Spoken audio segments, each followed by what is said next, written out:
안녕하세요. 요양보호사 강의를 시작하도록 하겠습니다. 요양보호사 강의를 맡은 김영선입니다. 요양보호사를 공부하시게 된 여러분 매우 환영합니다.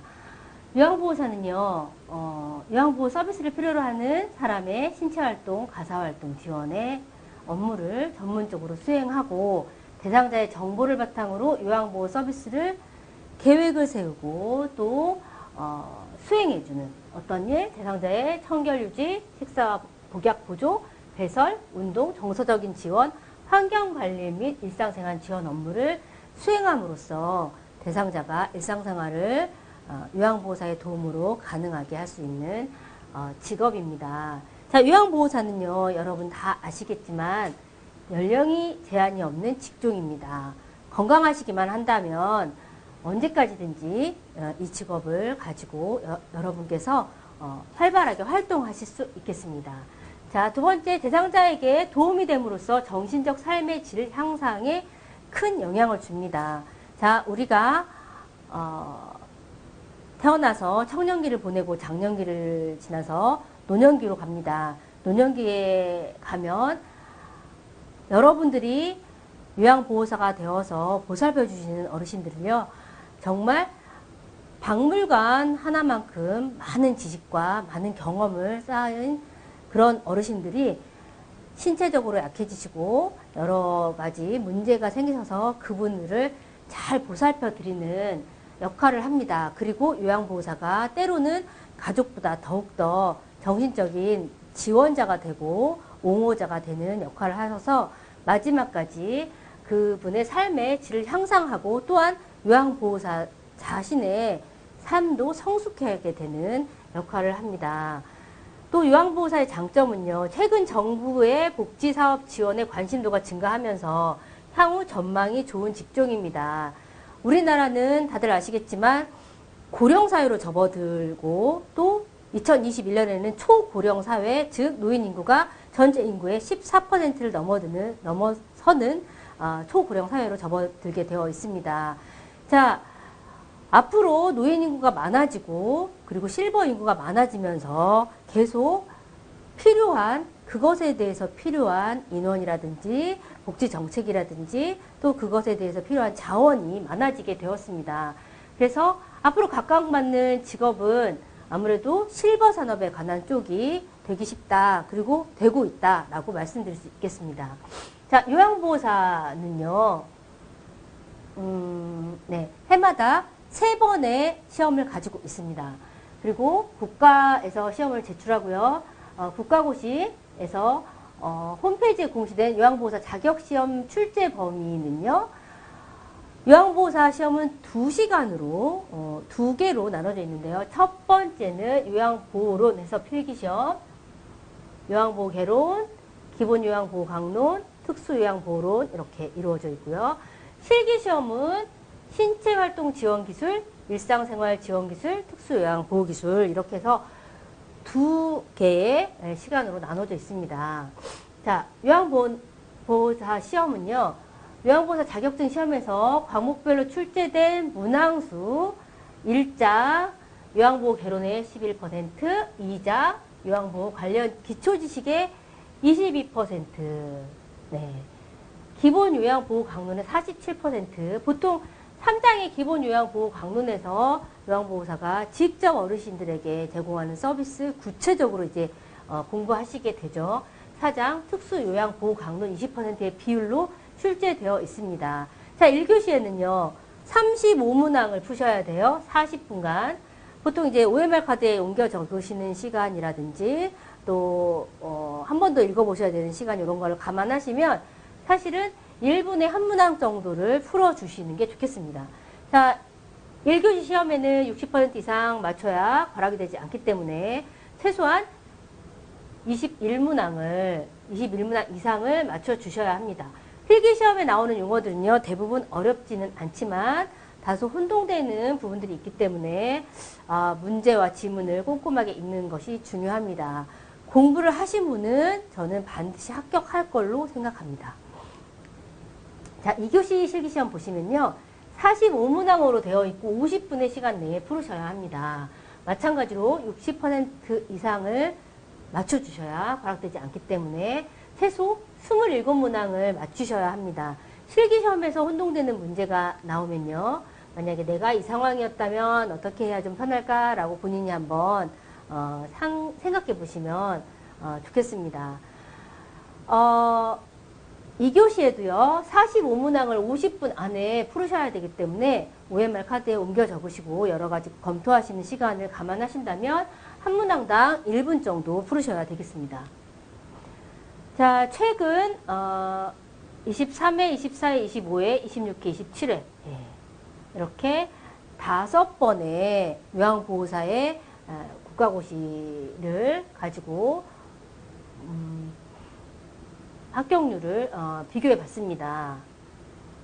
네. 보통 79.5%, 89.9%, 네, 이렇게 쭉 91%인 적도 있네요. 네, 82%, 89.7%. 요 정도로 되어 있고요. 자, 만약에 100분율로 환산을 하시면 대부분 합격률이 75%에서 높으면 82%, 83% 정도 되시네요. 보통 평균 82%, 81% 정도 된다고 보시면 되겠습니다. 그래서 제가 늘 말씀드리는 게 공부하시면 다 붙을 수 있습니다. 10분 중에 8분은 붙으시고요.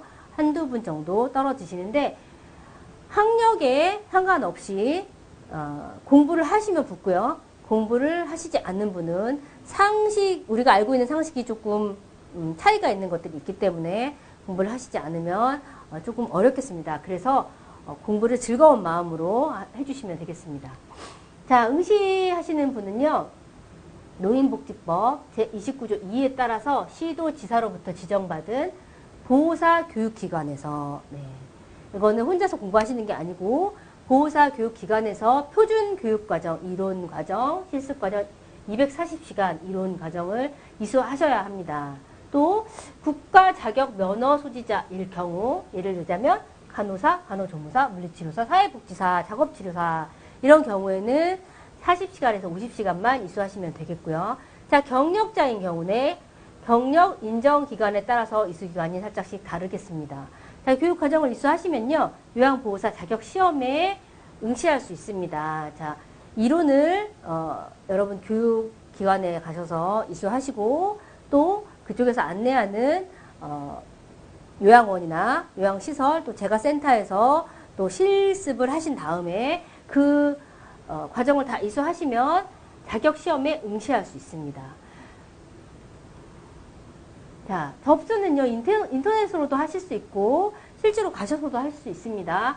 자, 응서원서 접수 시작이 9시부터 접수 마감일, 오후 6시까지 하실 수 있고요. 국지원 홈페이지 보시면 상세하게 나와 있습니다. 네. 시험 과목 보시겠습니다. 1교시에는요, 요양보호론 필기를 보시는데요.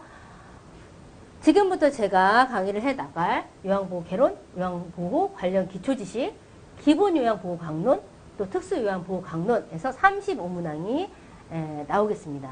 보통 오지선다형으로 되어 있고요. 자, 시간은 40분, 35문항에 40분. 그래서 한 문제에 1점 정도 되겠습니다.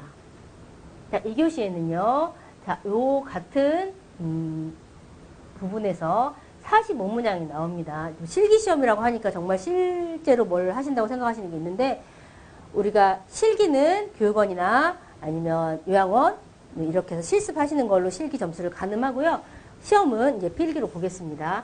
그래서 같이 객관식 오지선다형으로 되어 있고, 50분으로 되어 있습니다. 이것도 한 문항당, 한 문제당 1점으로 되어 있습니다. 자, 합격자는요, 필기시험과 실기시험 각각 60점 이상이 되셔야 합격하시겠습니다. 응시 자격이 없는 것으로 확인된 경우, 예를 들자면 실습을 다 마치지 못하셨다거나 아니면 뭐 항정신적 의약품을 드셨다거나 이런 분들 예외되는 경우가 있습니다. 확인된 경우에는 합격자 발표 이외에도 합격이 취소될 수 있습니다. 네.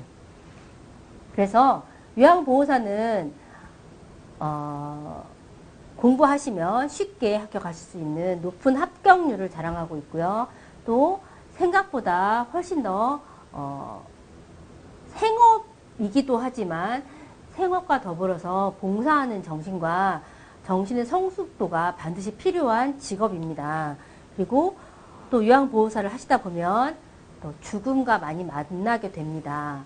여러분이 죽음을 돌아보면서 지금 나의 삶이 어떻게 살아가야 하는지, 또 어떤 모습이 바람직한지 계속 궁극적으로 본인에게 질문을 하고 올바른 방향을 잡아나가는 좋은 기회가 되시리라고 생각합니다. 열심히 공부하셔서 꼭 합격하시기를 바랍니다. 네, 첫 시간에는요, 요양보호 관련 제도 및 서비스 시작해 보겠습니다. 네. 우리 사회에서는 이제 사회복지 개념이라고 해서 모든 사람들이 기본적인 것을 좀 해결하고 개인적인 문제를 사회 차원에서 함께 해결해야 하는 문제들이 있다라고 서로 암묵적으로 다 동의를 했습니다. 그래서 사람들이 일생을 살아나가는 동안에 필요로 하는 다양한 사회적 욕구 그리고 문제를 해결하려는 노력을 사회복지라고 합니다. 자, 사회 구성원이 일정한 생활 수준, 기본적인 생활 수준, 그리고 건강 상태를 확보할 수 있도록 하기 위해서 사회 정책 및 제도를 만들었습니다. 그래서 사회복지를 통해서 아무리 빈곤하거나 아무리 열악한 사람의 상황이 있다 하더라도 기본적인 인간다운 생활을 보장할 수 있는 것을 하자라고 해서 사회복지를 만들었고요. 자, 사회복지의 목적 첫 번째로는 인간다운 생활을 보장한다. 네, 방금 말씀드렸고요. 두 번째로는 빈곤을 경감한다. 아무리 잘 사는 나라에서도 아무리 선진국에서도 빈곤은 항상 존재합니다. 그래서 사회복지의 역사는 빈곤 퇴치를 하는 역사라고 이제 돌이켜 생각해 볼 수 있고요. 이 문제를 소득의 재분배를 통해서 너무 열악하거나 취약하거나 이런 사람들의 빈곤을 경감시키는 목적이 있습니다. 그래서 빈곤을 경감시키는 목적이 있고요. 사회적인 평등, 즉 소득이나 부의 불평등이 계층 간의 갈등이나 사회 불안을 야기시키는 그런 이유로 인해서 국가가 사회복지제를 통해서 조금 평등하게 만들어보자라고 하는 목적을 가지고 있습니다. 자, 자립성의 증진, 보호를 필요로 하는 상태에 있던 개인이 사회 또는 국가에 대한 의존 상태를 벗어나서 삶을 스스로 영위할 수 있도록 하는 게 있습니다. 네. 그리고 사회통합이란 사회 구성원 간에 인간사회 내에 여러 집단, 단체, 기관 등 간에 서로 결속력을 갖도록 해주는 것을 말합니다. 이런 여러 가지 목적을 가지고서 사회복지 분야를 복지 체계를 만들었습니다. 자, 사회복지 분야에는요, 여러 가지가 있는데, 뭐, 가족 복지도 있고요, 아동 복지도 있고, 청소년 복지, 노인 복지, 장애인 복지, 여성 복지, 이렇게 있습니다. 그래서 사회복지 분야에서 우리가 앞으로 공부해야 하는 분야는요, 노인 복지에 대해서 해보려고 합니다. 기본적인 거는 여러분들이 다 아실 거라고 생각하고, 자, 노인 복지는 노인이 인간다운 생활을 할 수 있도록 인적, 물적 자원을 지원하고 사회 적응에서 나타난 문제를 해결해주고 또 어떤 전문적인 활동이 필요하면 전문적인 활동도 지원해주고 하는 그런 것을 말하고요. 자, 여기에는 연금, 건강보험, 노인 장기요양보험 이런 강제성 있는 보험들이 있습니다. 자, 그래서 노인복지에 대해서 조금 구체적으로 설명해 보겠습니다. 자, 노인복지는요, 일단 우리나라가 인구 고령화가 지속되고 있습니다. 인구 고령화는 당연히 뭐 영양 상태도 좋아졌고요, 또 의료 시설도 좋아졌고, 위생환경, 안전 이런 것들이 좋아졌습니다. 또 경제적인 요인이나 사회적인 요인, 가치관의 변화로 출산율은 감소하고 노인 인구는 상대적으로 늘어나는 이런 추세가 되었습니다. 자, 우리나라는요, 2000년에 이미 노인 인구가 7.2%에 접어들면서 7%가 넘어지면 이제 고령화 사회라고 이렇게 명명을 하고요.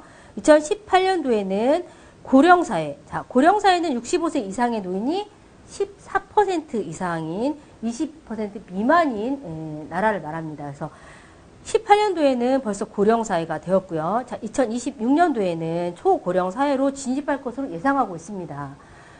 보통 선진국에서는 고령사회에서 초고령사회로 진입하는데 50년 이상의 시간이 걸린다고 합니다. 그런데 우리나라 대한민국은 20년도 채 걸리지 않아서 초고령 사회로 접어들게 되었습니다. 자, 그래서 이 초고령 사회로 접어들면서 젊은 사람들이 이제 해야 할 일도 많아졌고 갑작스럽게 노인 인구가 폭발적으로 되면서 이 노인 문제를 노인에 관련된 문제를 개인이 가정에서 다 책임을 져야 하느냐, 또 책임을 지기엔 너무 힘들다라는 분석들이 많이 쏟아져 나왔습니다. 자, 그래서 노인 문제는 개인적인 사회적인 차이는 있지만 어쨌든 초고령 사회로 가다 보면 이게 개인의 문제가 아니라 전체적인 사회의 문제로 대두되면서, 그렇다면 노인의 문제를 개인과 사회가 함께 협조해서 풀어나가 보자라는 생각들로 이제 묶어져 있고요. 자, 노인 문제라고 하면 계속 제가 노인 문제 말씀을 드리는데, 자, 노인 문제라고 하면 크게 나누어서 4가지로 볼 수 있습니다. 첫째, 노인에게서 가장 힘들다라고 조사된 것은요, 경제적인 어려움이라고 합니다. 네, 경제적인 어려움. 두 번째로, 그래서 경제적인 어려움, 빈곤이 되겠죠. 자, 두 번째로 힘든 것이 무엇이냐? 네, 건강의 어려움, 질병이 되겠습니다. 네. 세 번째로 어려운 게 뭐냐? 외로움, 고독이 되겠습니다. 자, 네 번째로 어려운 것은요, 무의, 할 일이 없는 거. 이렇게 노인의 4가지 고독이라고, 4가지 고통이라고 이제 명명을 했습니다. 노인의 큰 고통에는요, 빈곤, 질병, 고독, 무의, 이렇게 알고 계시면 좋을 것 같고요. 자, 노인 복지의 목적 및 원칙으로는, 자, 그렇다면 노인 문제를 이렇게 크게 4가지로 구분을 했는데, 어떻게, 어떤 목적을 가지고, 어떤 원칙을 가지고 노인 문제를 해결해 나갈 것이냐, 라는 의논을 해서 1991년 유엔 총회에서 노인을 위한 유엔의 5가지 원칙을 재정비하였습니다. 자, 첫째, 독립의 원칙. 예, 독립의 원칙. 예, 노인은 건강 서비스, 식량, 물, 주택, 의복 이런 것들을 가족과 지역사회를 통해서 마땅히 지원받아야 한다. 예, 지원할 수 있어야 한다. 예, 이게 독립의 원칙입니다. 자, 일할 수 있는 기회를 갖거나 다른 소득을 얻을 수 있어야 한다. 이것도 독립의 원칙이죠. 자, 언제 어떻게 직장을 그만둘 것인지 이거에 대해서 노인이 당연히 결정에 참여할 수 있어야 한다. 이것도 독립의 원칙입니다. 자, 적절한 교육과 훈련 프로그램에 접근할 수 있어야 한다. 네. 개인의 선호와 변화한 능력에 맞춰서 안전하게 적응할 수 있는 환경에서 살아야 한다. 네. 살 수 있어야 한다. 가능한 오랫동안 가정에서 살 수 있어야 한다. 네. 독립의 원칙에는요, 몇 가지 기억해 두셔야 될 게 있습니다. 가능한 오랫동안 가정에서 살 수 있어야 한다. 자, 노인이 고령화가 되면 혼자서 일상생활이 가능하지 않으실 수 있습니다. 그리고 자녀들은 다 독립을 해서 다른 곳으로 또 분가해서 나갈 수 있죠. 그러면 자녀들이 서로 의논해서 노인을 시설이나 다른 곳으로 이렇게 옮길 수 있습니다. 독립의 원칙에는 노인이 가능한 한 오랫동안 가정에서 살 수 있어야 한다라고 명명되어 있습니다. 그래서 노인에게 강요에 의해서 아니면 노인의 판단이나 이런 거와 관계없이 요양시설로 강제로 옮긴다던가 하는 것은 독립의 원칙에 위배되는 것입니다. 네, 기억해 두시면 좋겠습니다. 자, 참여의 원칙이 있습니다. 노인은 여러 가지 지식과 기술 뭐 이런 것에 함께 공유할 수 있고 참여할 수 있다. 또 노인에 직접 영향을 미치는 정책 형성에 참여할 수 있다. 뭐 이런 뜻이고요. 자, 지역사회 봉사를 위해서 기회를 갖고 개발하고 또 자원봉사로서 봉사할 수 있다. 노인을 위한 사회운동과 단체를 조직할 수 있다. 이게 참여의 원칙입니다. 자, 세 번째로 보호의 원칙 한번 보실까요? 자, 보호의 원칙은요, 각 사회의 가족과 지역사회의 보살핌과 보호를 받아야 한다. 이거는 마땅히 받아야 합니다. 받아야 한다. 자, 두 번째로 최적의 신체적, 정신적, 정서적 안녕의 수준을 유지하거나 되찾고 도와주고 질병을 예방하거나 지원시키는 건강보호 서비스를 이용할 수 있어야 한다. 그래서 우리나라에서는 이제 국민건강관리공단에서도 장기 노인요양보험 제공하고 있죠. 또 시군구에서도 보건소를 통해서 건강보호 서비스 제공하고 있습니다. 자, 이것은 보호의 원칙입니다. 자, 노인의 자율과 보호를 높이는 사회적 법률적인 서비스를 이용할 수 있어야 한다. 자, 인간적이고 안전한 환경에서 보호, 재활, 사회, 정신적 격려를 제공하는 적정 수준의 시설 서비스를 이용할 수 있어야 한다. 네. 다섯 번째, 보호시설이나 치료시설에 거주할 때에도 자신의 존엄, 신념, 욕구, 사생활을 존중받아야 하고 자신들의 건강보호와 삶의 질을 결정하는 권리도 존중을 받고 인간의 권리와 기본적인 자유를 누릴 수 있어야 한다. 네.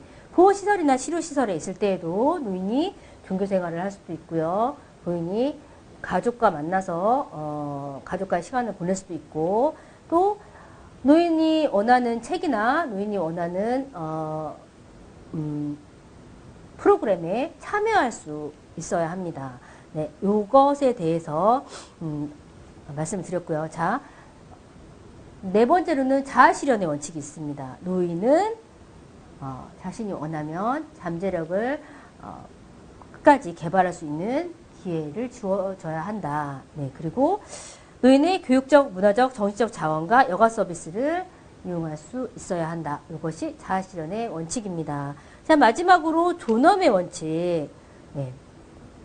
노인은 존엄과 안전 속에서 살 수 있어야 하고요. 어떤 경우에도 착취, 육체적, 정신적 학대로부터 자유로워져야 됩니다.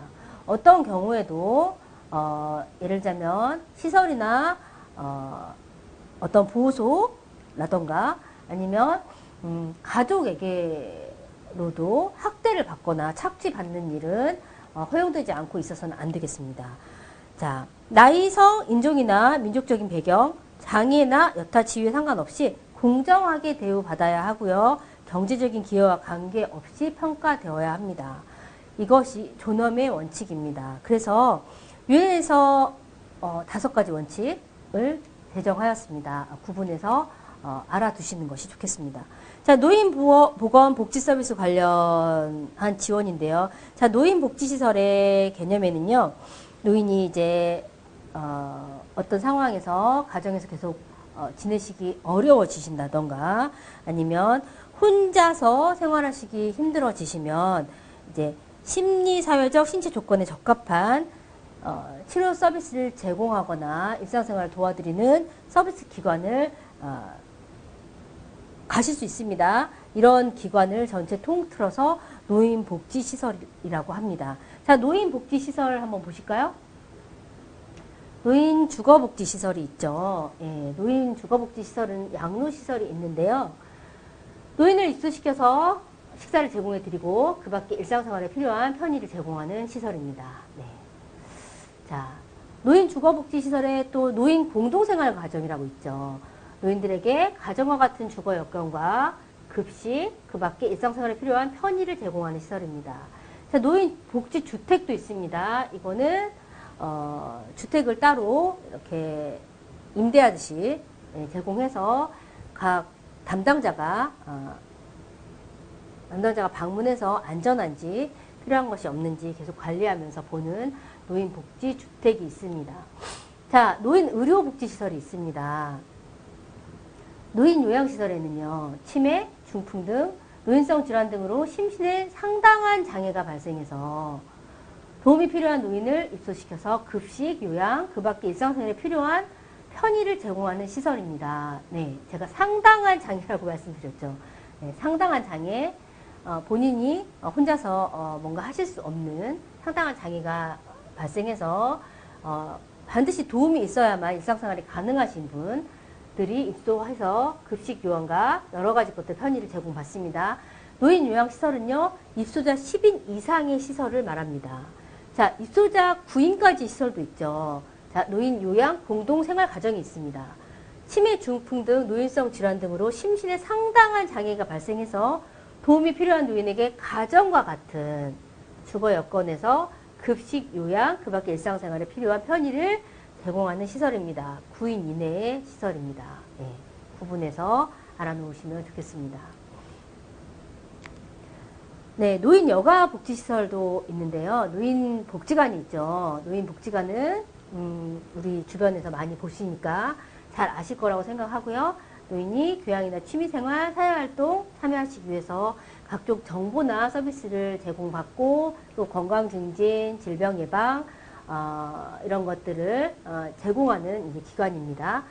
자, 경로당은요, 노인들이 친목도모하기 위해서 자율적으로 이제 찾으시고 취미활동 하시고 또 간단한 공동 작업도 하시고 또 서로 여러 가지 각종 정보도 교환하시는 기타 여가 활동을 할 수 있는 장소입니다. 자, 노인 교실 있죠. 노인 교실은요, 사회활동 참여 욕구를 충족시키기 위해서 자, 건강 유지를 위한 어떤 프로그램, 또 취미생활을 위한 어떤 프로그램, 소득보장, 뭐 이런 기타 이런 일상생활 관련된 학습 프로그램을 제공하는 곳입니다. 노인 교실. 자, 재가노인 복지시설이 있습니다. 재가노인 복지시설에는요, 방문 요양보호사가 가정으로 방문해서 신체적, 정신적 장애로 어려움을 갖고 있는 노인에게 여러 가지 편의를 제공하고 그리고 안정된 노후를 영위할 수 있도록 하는 서비스를 제공합니다. 재가노인 복지시설을 이용하시면 이제 또 방문 목욕할 수 있죠. 목욕 장비를 가지고 와서 재가노인을 방문해서 목욕을 시켜드리는 서비스입니다. 자, 주야간 보호 서비스 있습니다. 아침에 노인들 유치원이라고도 표현하는데요. 아침에 모시러 오시죠. 봉고차가 모시러 오시면 태우고 가서 그 안에서 그 안에서 여러 가지 편의시설을 제공하고요. 또 프로그램도 제공하는 아침에 가셔서 저녁에 오시는 주간 보호센터도 있고요. 또 저녁에 가서 그 다음날 오는 야간 보호시설도 있습니다. 각종 편의를 제공해서 이들의 생활 안정, 심신기능 유지, 향상을 도모하고 신체적, 정신적 부담을 가족들에게도 덜어주는 서비스입니다. 자, 재가노인 복지시설에는 또 단기 보호가 있습니다. 방금 말씀드렸던 주야간 보호는요, 일정 시간 서비스를 제공하는 거고요. 단기 보호는요, 부득이한 사유로 가족의 보호를 받을 수가 없어서 일시적으로 보호가 필요한 심신이 허약한 노인, 뭐 2주 정도, 예를 들면 장애 노인을 보호시설에 입소시켜서 그 단기간, 정해져 있는 기간 동안 보호함으로써 노인 및 노인 가정의 복지를 증진하기 위한 서비스입니다. 예를 들자면 자녀가 한 분밖에 없는데 돌봐드릴 수 있는 자녀는 한 분밖에 없는데 한 분은 치매고 한 분은 갑자기 수술을 하셨다. 그러면 자녀 혼자서 어떻게 할 수가 없죠. 그런 경우에는 치매 어르신을 단기 보호시설에 보낼 수 있습니다. 그러면 단기간 입소시켜서 노인에게 여러 가지 복지를 위한 서비스를 제공해서 안전하게 이렇게 보호할 수 있습니다. 그 밖에 재가노인에게 제공하는 여러 가지 서비스들이 있고요. 이것은 보건복지부령에서 정하는 서비스로 이루어져 있습니다. 자, 마지막으로요. 노인보호 전문기관도 있습니다. 노인보호 전문기관에는요. 중앙에 서울에 노인보호 전문기관이 있고 각 지역마다 지역 노인보호 전문기관이 있습니다. 이것은 노인 학대 행위자에 대한 가해자, 노인을 학대한 사람에 대한 상담 및 교육을 계속 실시하고 있고요. 학대받은 노인의 발견, 또 상담, 보호, 또 노인 학대 예방 및 방지를 위한 홍보를 담당하는 기관입니다.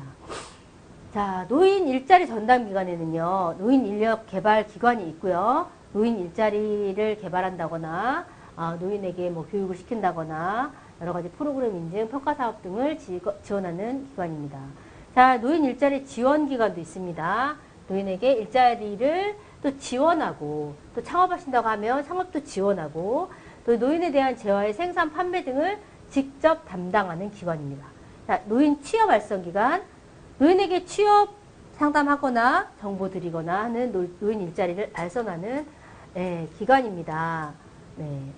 또 노인이 학대를 받아서 가족과 살 수 없는 경우에, 여러분 다 아시겠지만 노인을 학대하는 첫 번째, 두 번째, 세 번째 사람은, 첫 번째는 아들, 두 번째는 딸, 아니죠. 첫 번째는 아들, 두 번째는 배우자, 세 번째는 딸, 이런 순서로 이루어져 있기 때문에요.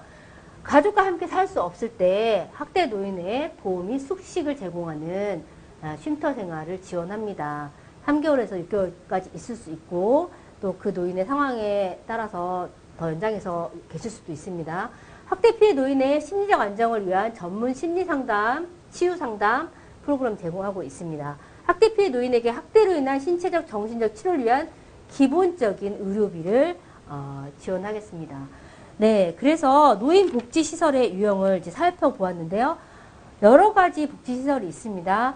요양보호사께서 잘 알아두셔서 어떤 보호시설에 어떤 시스템의 도움을 받아야 되는지 설명해 주시거나 안내해 주시면 좋겠습니다. 오늘은 여기까지 하겠습니다.